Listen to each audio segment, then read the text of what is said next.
एक बार तो एक्चुअली बात ही क्या हुई थी, रात को मैं उठा तो उनके हाथ में मैंने एक खोपड़ी देखी। अच्छा जिसमें कि उन्होंने ज़मीन के अंदर एक गड्ढा दाब के जी। उन्होंने खोपड़ी रखी हुई थी और हर हाथ में उनके जो हड्डी होती है हड्डी भी थी।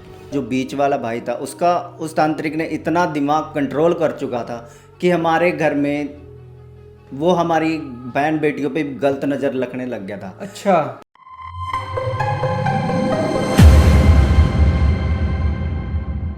आप सबको जय मसीह की, प्रभु आपको बहुत आशीष दे। आज हम फिर से आपका स्वागत करते हैं अपने होली स्पिरिट टॉक्स के इस एपिसोड में। आज हमारे साथ हैं भाई जगमिंदर। जय मसीह की। तो हम आपको बताना चाहते हैं जो ये भाई हैं, इन भाई के जो पापा थे, जो फादर थे, वो एक तांत्रिक थे हरियाणा में कौन से गांव से?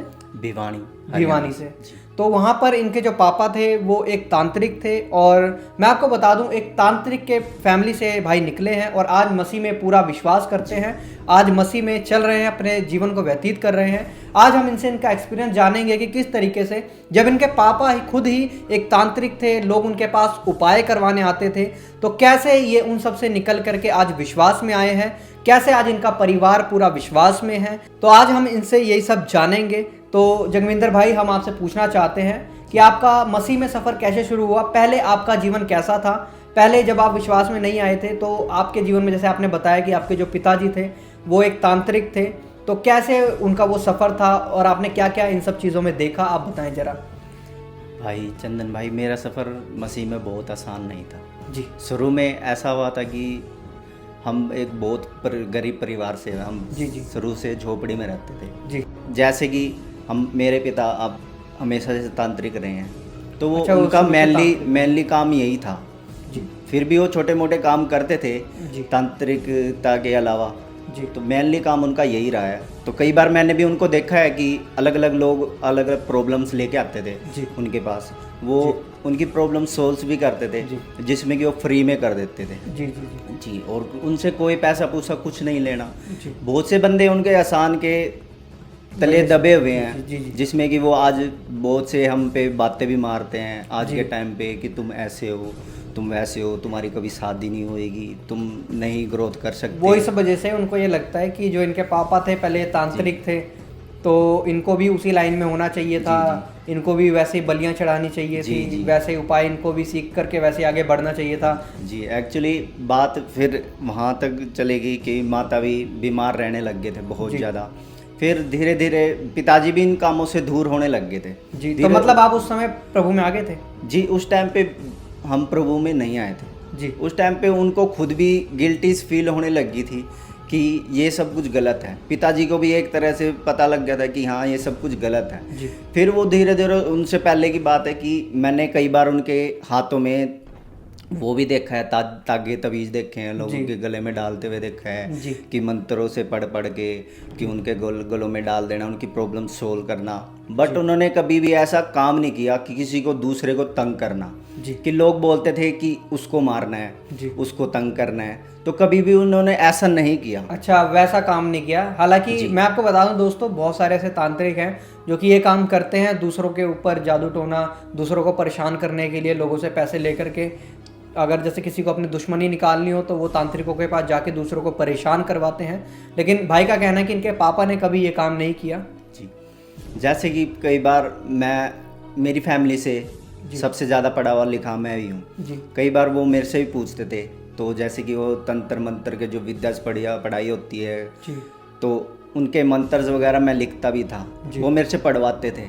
एक्चुअली वो कई बार बंडल्स वगैरह बनवाते थे मेरे से, जिसमें कि जो भी उनका प्रोग्रेस होता है तांत्रिकों का, मुझे तो पता नहीं होता क्या है। फिर वो मेरे को बनाने के लिए बोलते थे कि ऐसे कर वैसे कर, मुझे भी सिखाते थे। कई बार तो मैंने उनके पास रातों को देखा है कि वो ऐसी तांत्रिकता विद्या वगैरह पढ़ते थे जिसमें कि मैं भी हैरान हो जाता था। कई बार सोचता था कि ये पिताजी रात को करते क्या हैं। तो एक बार तो एक्चुअली बात ही क्या हुई थी, रात को मैं उठा तो उनके हाथ में मैंने एक खोपड़ी देखी। अच्छा। जिसमें कि उन्होंने ज़मीन के अंदर एक गड्ढा दाब के उन्होंने खोपड़ी रखी हुई थी और हर हाथ में उनके जो हड्डी होती है हड्डी भी थी। तो वो किस चीज़ की खोपड़ी और हड्डी थी, मतलब किसी जानवर की या किसी इंसान की? एक्चुअली इंसानी की थी। वो कई बार शमशानों में भी जाते थे। अच्छा, तो वो वहाँ से अपने साथ लेकर जी के आए जी, होंगे। वो लाए इसलिए थे कि एक तंत्र विद्या किसी चीज़ के लिए उन्होंने आगे बढ़ने के लिए, उस चीज़ में आगे बढ़ने के लिए उसको उस चीज़ की ज़रूरत थी। वो चाहते थे कि मेरे पास ज़्यादा से ज़्यादा पावर हो। तो बट उनके साथ ऐसा हुआ नहीं। हुआ क्या, फिर वो धीरे धीरे और ज़्यादा बढ़ते गए उन सब चीज़ों में। वो उनके दिमाग में, उनके ख्यालों में और ज़्यादा बढ़ती गई। फिर मम्मी के साथ लड़ाई झगड़े करने, हमारे साथ लड़ाई झगड़े करने, वो जो सारी दुष्ट आत्माओं के काम थे वो सारे उनके साथ ही लग बल के मतलब घर में दुष्ट आत्माओं का काम इतना गंदा हो चुका था कि हमारी सबकी लाइफ डिस्ट्रॉय हो चुकी थी।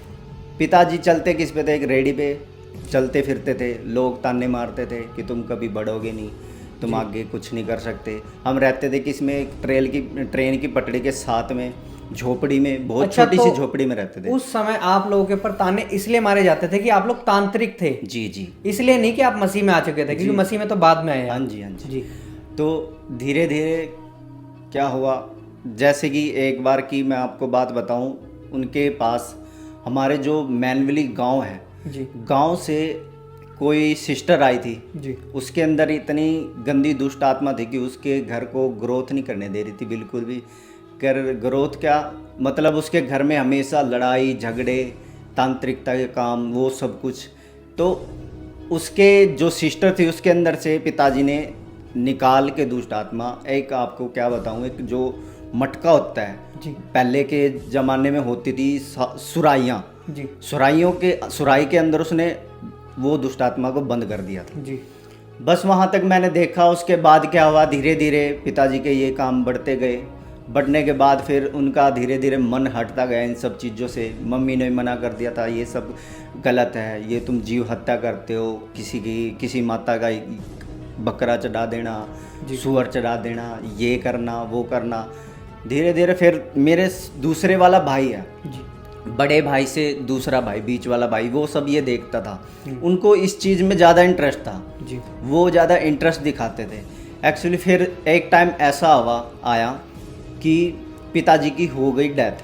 पिताजी की डेथ होने के बाद घर में ट्रबल्स ज़्यादा हो गया था। बड़े भाई पे ज़्यादा ही जिम्मेवारियाँ आ गई थी, क्योंकि एक पिता जब घर से चला जाता है तो बड़े भाई के सिर पे जिम्मेवारियाँ आ जाती हैं। हम तो बिल्कुल छोटे छोटे थे उस टाइम पे। तो बीच वाले भाई का इंटरेस्ट ही ऐसा बना कि मैं तांत्रिक बन जाऊं पिताजी की तरह जी। फिर धीरे धीरे क्या हुआ, बड़े भाई ने मेहनत करी बहुत। उसके बाद हमारा एक छोटा सा बिजनेस हुआ जिसमें कि एक वेस्ट मटेरियल जो होता है वो सब कुछ का हमारे पास एक बिजनेस हुआ। भाई ने धीरे धीरे काम वगैरह करके किस्तों पे, एक EMI पे छोटा हाथी गाड़ी ली जी। तो आपको हम क्या बताएं, बीच ही में अभी जाट आरक्षण चल रहा था। हमने क्या हुआ कि हमने बहुत सारा जो वेस्ट मटेरियल्स होता है वो अपना आगे सप्लाई करने के लिए हमने इकट्ठा कर लिया। इकट्ठा करने के बाद तो हमारी एक बड़ी बहन है, उसने बोला कि अपना जो भी मटेरियल वगैरह है जो आपने कल बेचना है वो अपना लोड कर लो। वो भी एक हमने मटेरियल इकट्ठा करा था कर्जे पे उठा के कि भाई हम पैसे आपको दे देंगे ये बेच के। उसके बाद क्या हुआ कि लोग तो पहले से ही पिता के टाइम पे ही ताने तुन्ने मारते थे। उसके बाद अड़ोस पड़ोस के किसी दुश्मनी रंजिश में उन्होंने क्या करा, हमारा जो भी वेस्ट मटेरियल था रात को जला दिया। अच्छा, जला दिया जी। कम से कम हमारा 1.5-2 लाख रुपए का नुकसान हो चुका जी, क्योंकि हम कर्जे में आ गए। फिर गाड़ी की किस्तें, फिर उसके बाद क्या हुआ, 1 हफ्ते बाद हमारी गाड़ी को उठा लिया गया। फिर हम बिल्कुल बेरोज़गार हो गए, घर में खाने पीने और सबका लाले रहते थे। उसके बाद क्या था, हम एक टाइम पे तो ऐसा होता था कि पूरा परिवार प्याज और रोटी के साथ खाना खा के सोते थे। अच्छा, ऐसा कंडीशन आपके इसमें? जी बिल्कुल, बहुत लो कंडीशन में चले गए थे कि हम तो। और बड़े भाई तो पहले क्या था, नशे नहीं करते थे, वो इतने डिप्रेशन में चले गए थे कि वो नशे करने पे मजबूर हो गए, क्योंकि पहले तो बहुत कम करते थे जी। वो नशे करने पे इतने ज़्यादा वो हो गए थे कि वो अपने आप को कि भी नहीं देखते थे कि मैं कहाँ पढ़ा हूँ कहाँ नहीं पढ़ा हूँ। उसके बाद क्या हुआ, भाई एक बार नशे पते करते करते कहाँ कब्रिस्तान में गए हुए थे। वो भी कहाँ, जहाँ पे ये क्रिश्चियन लोग वगैरह को इनको दफनाते हैं जी जी जी। वहाँ पे अपने फ्रेंडों के साथ बैठे थे। वो भी क्या, बीड़ी भर रहे थे जी। बीड़ी भरते भरते उनको एक चीज़ ने ऐसा टच किया कि उसने सोचा कि नहीं वीरेंद्र ये सब कुछ गलत है, ये मत कर। वो फिर घर पे आया। घर पे आने के बाद उसने माता को बताया कि हम यीशु मसीह में क्यों नहीं हैं। जी। उसके बाद फिर बड़े वाले जो बीच वाला भाई है उससे बताया, क्योंकि वो पहले से ही तांत्रिक विद्याओं में उनमें बड़ा हुआ था। वो चिढ़ गया। 2 दिन से वो उसके साथ लड़ाई झगड़ा करके दोनों भाइयों की आपस में बहुत लड़ाई हुई। अच्छा, वो 2 दिन जो तांत्रिक विद्या करता था भाई, वो दूसरे नंबर पर था कि पहले नंबर पर था? वो दूसरे नंबर पे था। अच्छा, जो शमशान घाट से आया था कि हम यीशु मसीह को क्यों नहीं मानते, वो पहले नंबर वो पर सबसे बड़े थे। जी जी। फिर उसके बाद उसके 2 दिन तो वो घर में नहीं घुसा। वो गया हुआ था किसी तांत्रिक विद्या वाले और बड़े तांत्रिक के पास। अच्छा, उनको इस बात को लेके जलन हो गई जी कि ये यीशु मसीह की बात क्यों यहाँ पर कर रहा है। जी जी हम जी। तो तांत्रिक हैं और हाँ जी। मैं खुद तांत्रिक हूँ, मैं देवी देवताओं में मानता हूँ, तो ये घर में आकर के मेरा बड़ा भाई ये ऐसी बात क्यों कर रहा है। जी जी तो जी। इसी वजह से जेलस रख के 2 दिन तक घर में ही नहीं आया जी और जी। बड़े तांत्रिकों के पास गया। जी जी। वो बड़े तांत्रिक के पास गया।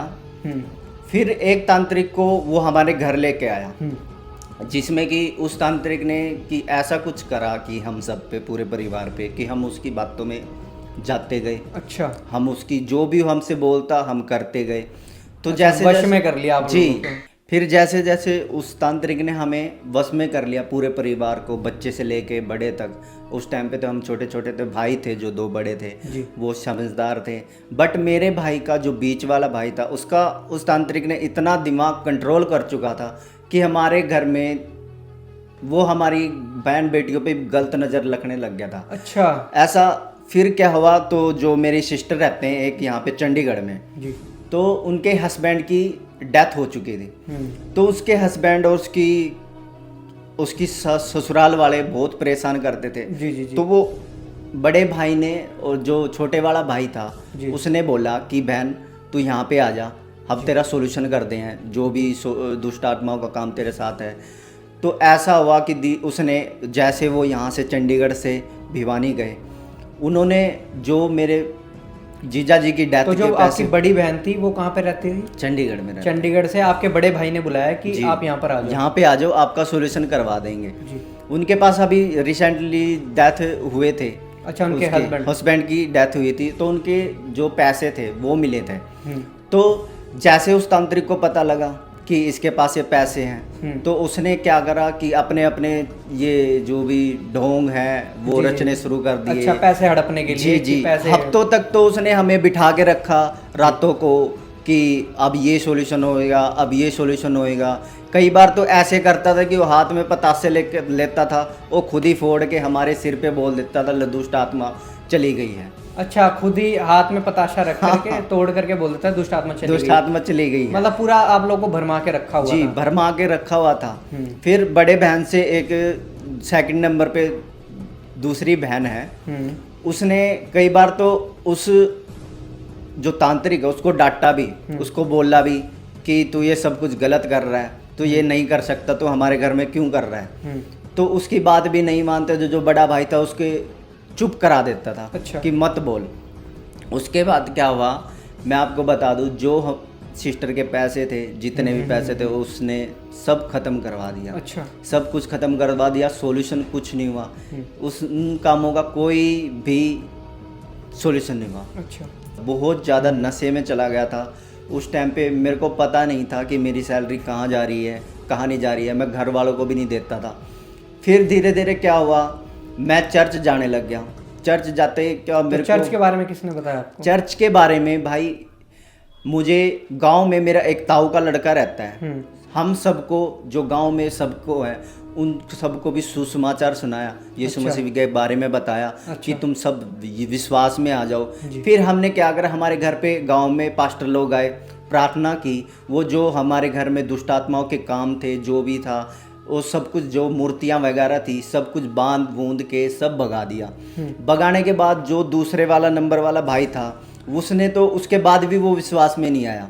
धीरे धीरे जब उसके काम गलत बनते गए धीरे धीरे, जो तांत्रिक था वो वाला भाई जी, जो तांत्रिक था वो धीरे धीरे फिर यीशु मसीह में आने लग गया, विश्वास करने लग गया। जैसे जैसे हम चर्च में जाने लग गए, हमें और ज़्यादा ग्रोथ होते हुए देखने लग गया कि हाँ धीरे धीरे ये और अच्छे प्रोग्रेसिव कर रहे हैं। उसके बाद जी प्रोग्रेस कर रहे हैं। फिर उसके बाद क्या हुआ, मैं यहाँ पे चंडीगढ़ में था, उस टाइम पे मैं जाता था 19 चर्च में, 19 चर्च में जाता था। जैसे जैसे मैं जाने लग गया मेरा जीवन बदलते गया। मैं धीरे धीरे जो नशे के एडिक्शंस थे वो सब कुछ मैंने छोड़ दिए। सिस्टर भी पहले साई में विश्वास रखते थे, क्योंकि वो वहाँ पे 3 बार शिरडी भी जा चुके थे, जिसमें कि उनको इतनी घर में सुख शांति भी नहीं थी। फिर उसके बाद वो धीरे धीरे उनका भी मन बदल गया जी। वो धीरे धीरे बोलने लग गए कि भाई तू चर्च में जाता है, हम क्यों मंदिर जाते हैं। मैंने बोला बहन वो आपका विश्वास है कि आप साईं बाबा के मंदिर में जाते हो, वो मेरा विश्वास है कि मैं चर्च में जाता हूँ। धीरे धीरे फिर जैसे कि मेरी बहन जब वहाँ पे जॉब करती थी, एक बहन विश्वासी बहन उसको वहाँ जॉब पे मिली, उसके साथ वाली उसने हमारे यहाँ चर्च के बारे में बताया, डॉक्टर बिशप विजय मानवेल जी के जी।